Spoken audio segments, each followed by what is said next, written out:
Olá, hoje eu resolvi trazer um tema que eu considero bastante importante quando a gente vai falar de psicologia, relacionada principalmente ao contexto de trabalho, porque é uma questão que gera muita ansiedade nas pessoas. E o tema que eu resolvi trazer é a meritocracia. E por que eu falo que gera ansiedade? Antes de falar por que gera essa ansiedade e também quais são os impactos no contexto de trabalho, pelo menos na visão da psicologia, é interessante que a gente tenha a definição do que é meritocracia. A definição que eu estou utilizando aqui é a seguinte: meritocracia é definida como um sistema ou modelo de hierarquização e premiação baseado nos méritos pessoais de cada indivíduo. A origem etimológica da palavra meritocracia vem do latim meritum, que significa mérito, unida ao sufixo grego krasia, que quer dizer poder. Assim, o significado literal de meritocracia seria poder do mérito. Bom, pegando a questão da definição, eu considero que a meritocracia é um problema no contexto de trabalho, porque esse discurso meritocrático de dizer que se você se esforçar, estudar, trabalhar uma determinada quantidade de horas, um determinado tipo de conteúdo, você vai conseguir chegar num resultado X, não é bem verdade. Porque seria verdade se a gente tivesse uma sociedade mais igualitária. Só que o Brasil, especificamente, não é uma sociedade igualitária. A gente tem uma série de problemáticas relacionadas à nossa formação como país, né? Aí seria melhor um sociólogo falar a respeito, mas a gente tem a questão de estratos sociais e uma série de questões que dificultam muito que uma pessoa se esforçando a mesma quantidade que outra pessoa vai ter o mesmo resultado. Por quê? Uma questão a ser considerada é o gênero. No Brasil, a gente tem uma clara diferença entre mulheres e homens. Primeiro, pelo fato de que as mulheres são penalizadas pela sociedade por engravidarem e por ficarem 9 meses gestando uma nova vida. Isso acaba fazendo com que as mulheres tenham uma dificuldade tanto na inserção no mercado de trabalho quanto na manutenção quando elas passam, por exemplo, pelo processo da gestação de um filho ou 2 filhos. Hoje em dia é muito mais difícil que uma mulher tenha vários filhos, mas mesmo que ela tenha apenas um filho, isso já compromete imensamente a questão de progressão de carreira ou mesmo da questão dos estudos. A gente ainda tem uma grande quantidade de moças que têm gestação durante a adolescência e isso atrasa o desenvolvimento dela, tanto no ensino médio quanto a entrada no ensino superior e por aí vai. Então a gente já tem um descompasso de gênero quando a gente fala de Brasil. A gente tem mulheres, por ser mulher, já enfrenta um degrau a mais para conseguir chegar no objetivo que ela tem. Outro ponto importante que a gente tem que considerar na sociedade brasileira é a questão da cor e da raça.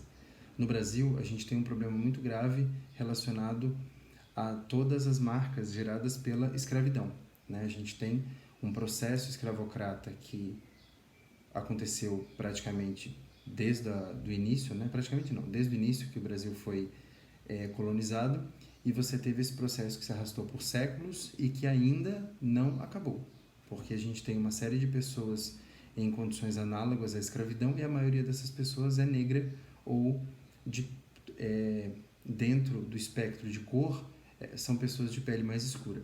Isso também é um outro recorte que é bem complicado a gente falar de meritocracia quando a gente tem um país que paga menos se a pessoa for negra e paga menos ainda se a pessoa for negra e mulher. Um terceiro ponto que a gente tem que considerar é se a pessoa é heterossexual, homossexual ou outra designação. Porque nós temos um país extremamente machista, misógino e homofóbico, e isso também impacta imensamente na qualidade que uma pessoa vai ter em relação ao seu trabalho e ao desenvolvimento dos estudos e carreira. Por quê? Por exemplo, pessoas transexuais no Brasil têm uma taxa enorme de homicídios, têm uma taxa enorme de evasão escolar, porque quando essas pessoas transicionam ou elas dizem que querem transicionar, elas muitas vezes perdem o suporte familiar, passam por um contexto de violência e raramente vão conseguir uma vaga boa no mercado de trabalho, porque elas são escorraçadas de qualquer oportunidade mais saudável ou melhor dentro da sociedade. E muitas delas, se não a maioria, acabam indo para o contexto de venda do seu corpo, né? A questão sexual. Acabam tendo que se tornar profissionais do sexo. E isso não é, na maior parte das vezes, por uma escolha própria. É por um empurrão, né? Um grande empurrão social. Eu trouxe 3 recortes para mostrar como é difícil a gente falar de um discurso de meritocracia num país que tem tanta desigualdade, né? E esse discurso meritocrático de dizer que você vai conseguir se você se esforçar, acaba botando nas costas da pessoa toda a responsabilidade do fracasso que ela às vezes vai ter por uma série de questões que não são dependentes da vontade dela, né? Então, uma pessoa que nasceu mulher e teve um filho na adolescência, não necessariamente ela foi culpada pelo cenário que ela enfrentou, mas ela vai ser responsável pelo cenário que ela está dentro do discurso da meritocracia. Isso é um problema, né? A gente tem que considerar que existem uma série de fatores que fazem uma pessoa ter sucesso e também existe uma série de fatores que fazem uma pessoa ter um fracasso. Então, eu trouxe essa fala para mostrar para quem, né, assistiu que o discurso da meritocracia é muito falacioso e é muito problemático e gera uma grande quantidade de ansiedade, tanto para quem está estudando quanto para quem está numa carreira profissional, porque a pessoa pensa, meu Deus, poxa, fulano de tal tem a mesma idade que eu, mas olha a carreira incrível que ele construiu, ou ela.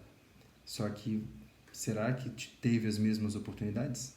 Então, às vezes, uma pessoa se esforça imensamente e não consegue por uma série de outros fatores que não estão necessariamente relacionados a ela, né? Por exemplo, agora, essa semana aconteceu o Enem, teve pessoas que foram colocadas no local de prova que ela gastaria R$300 numa viagem de aplicativo para ir fazer a prova. Acontece que R$300 para muita gente é o suficiente para impedir que essa pessoa possa fazer a prova, ou é tudo que essa pessoa tem para comer no mês inteiro. Então, é isso. Um abraço, agradeço quem viu e qualquer coisa estou aberto a feedbacks. Até mais.